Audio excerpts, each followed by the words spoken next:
You're Yeah. fine. So, can you give some advice as far as like if someone's a brand new ukulele buyer, like what should they be looking for? Because you actually learned, like you said, organically what Yeah. to look for and things. So, like, what would you recommend, like someone coming in to buy their first uke?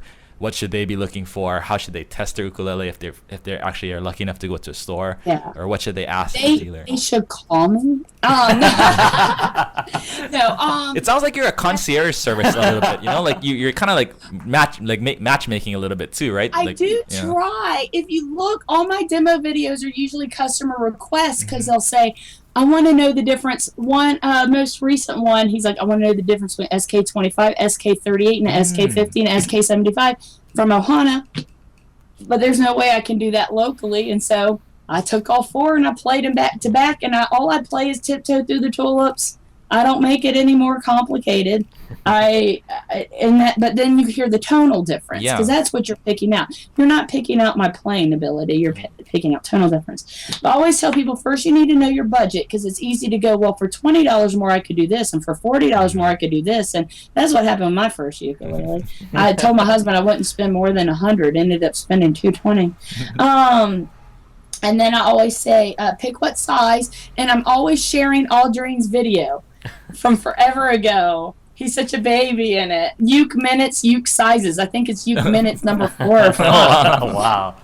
Like 10 years Yeah, ago and almost. I say, but that's the first step. I'm like, take a look at this and figure out what size seems like it'll fit you. I usually talk to them about their hands, hand size, instrument background, whether or not they, have big man hands and don't think they can handle the soprano. That I've seen men with man hands that can handle soprano. And then, overall what tone they're looking at.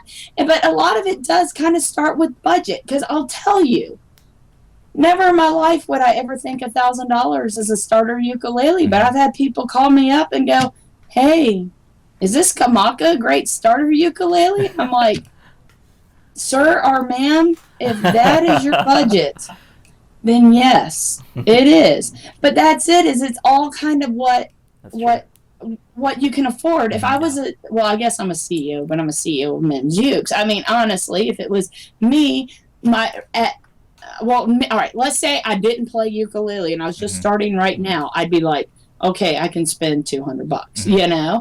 But then there's some people that they do have the ability to spend more. So a lot of it is a dialogue, But if they go to a store and try them out, this is my number one advice, because when I first went to buy my first ukulele, I ended up buying online for this reason. I went to Guitar Center. It was the only thing we had there, and they had only like 4. And what you need to be careful of, and this is really important, is on the tags they will put mahogany ukulele. If it doesn't say solid, it's not solid. It's not transparent. They won't put laminate. If you look at my listings, I try to be really honest and put laminate mahogany on there so nobody gets fooled. Because unless they put solid, it's not. So keep that in mind. And then also keep in mind that sometimes if it's not a uke-only store, they don't know what they're necessarily talking about. Always. Sometimes they do. But if they only have like 2 or 3, often you may need to do a little of your own research. And the other thing is, don't be intimidated. Because what happened with me is the guy took the ukulele off the wall, and he went, like all over it, and played like these guitar licks on it, and then he handed it to me. And I'm just like going, I guess it's great, because I didn't really want to see if, I didn't really know what I was doing yet. And then also the other thing, make sure it feels nice. Make sure you walk your way up the fretboard. Make sure there's no buzzing, because it's usually not until people get to be a little bit better player that they realize, when you don't know how to play it, you don't realize it may be a problem with the uke and not a problem with you. But I think the big thing, don't be intimidated. Do your research, but don't over-research, because I've seen that as well. People have driven themselves absolutely mad trying to pick out their ukulele, and I just want to take them by the hand and go, oh, honey, it'll be okay. Of course, now, know? like, there's so many different options now, like, compared to, like, I think Audrey made a video when Aaron brought in, like, this